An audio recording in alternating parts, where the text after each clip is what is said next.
Ha? Siapa yang sebut tu? Nanti Allah potong lidah tu duk sebut benda-benda yang pelik-pelik.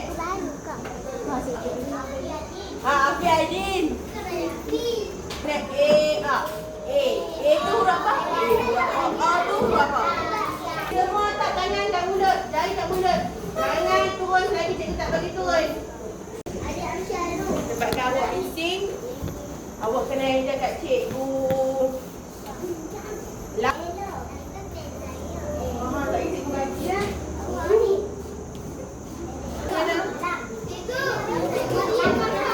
Ha? Apa dia? Ah, 3 masa. P-U-U. Huruf P macam mana? Tengok belakang. P. Apa cikgu nak kamu nak cikgu baik kamu?